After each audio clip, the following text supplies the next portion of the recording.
அம்மா கொஞ்சம் அங்க பாருங்க.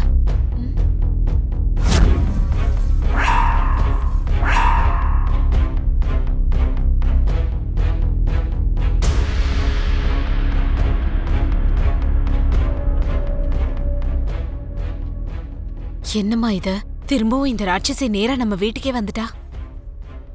நான் உங்க புள்ள கையில சாவறதுல இருந்து இவளுக்கு ஃபோன் பண்ணி இவளை தப்பிக்க வச்சிட்டாத்த. அதுக்கு தேங்க்ஸ் சொல்ல வந்திருப்பா. அப்படின்னா பரவாயில்லம்மா. நான் கோயில்ல அவளை அடிச்சிட்டேன். அதுக்கு பழி தீக்க தான் வந்திருக்காளோ என்னமோன்னு நான் பயந்துட்டேன். அது என்னவா இருந்தாலும் சரி அத்த, இவ முன்னாடி நம்ம குறைஞ்சிட கூடாது. இது நம்ம வீடு. ஆமாம்மா, குறைஞ்சிடக்கூடாது. என்ன மாமியார் மருமக ரெண்டு பேரும் என்ன பார்த்து ஏதோ குசு குசுன்னு பேசிக்கிட்டு இருக்கீங்க? என்னுடைய இந்த திடீர் வருகையை பார்த்து நீங்க ரெண்டு பேரும் அதிர்ச்சியில அப்படியே ஆழ்ந்து போயிட்டீங்களா என்ன? அதிர்ச்சியும் இல்ல, மண்ணாங்கட்டியும் இல்ல. எதுக்கு வந்திருக்கீங்கன்னு சொன்னா எங்க வேலையை நாங்க பாப்போம். கேக்குறது மட்டும் இல்ல, நாளைக்கு எல்லாத்தையும் நேர்லயே பார்க்கலாம். பொதுவா ரெண்டு எதிரி குடும்பங்கள் எந்த சூழ்நிலையிலயும் ஒருத்தர் ஒருத்தர் நம்ப மாட்டாங்க. எந்த ஒரு நல்லதுக்கும் கெட்டதுக்கும் அழிச்சுக்கவும் மாட்டாங்க. அப்படித்தானே சித்தி? ஆமாமா.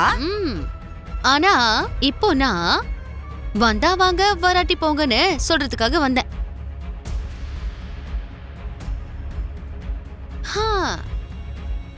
நாளைக்கு நம்ம எல்லாரையும் விட்டுட்டு போன கிருஷ்ண பிரசாத்துக்கு பிண்டம் வைக்கிற சடங்கு நடக்க போகுது.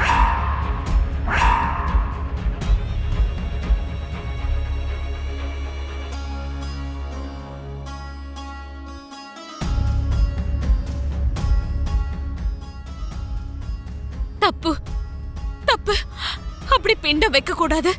அது ரொம்ப பெரிய தப்பு. ஆமால, உயிரோட இருக்கிற மாமாவுக்கு பிண்ட வைக்கிறது ரொம்ப பெரிய தப்பாச்சே.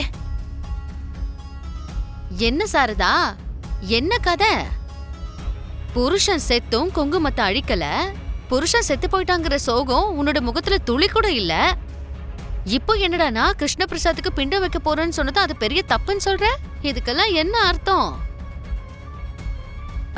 நான் என்ன சொல்ல வந்தேனா, மூத்த புள்ள ககன் இருக்கும்போது ரெண்டாவது பையன் செரி கையில பிண்டம் வைக்க சொல்றது தப்பு இல்ல.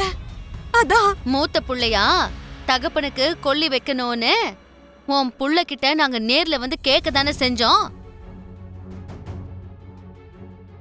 ஆனா உன் புள்ளைக்கு தான் தலகணம் அதிகமாகி அவன்லாம் என் அப்பனே கிடையாது, வெளியே போங்க அப்படின்னு சொன்னான்ல.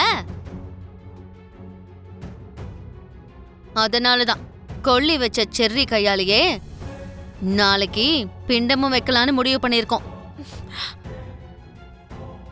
முடிஞ்சா வாங்க, முடியலனா இந்த இடத்துலயே உட்கார்ந்துகிட்டு ஒப்பாரி வைங்க.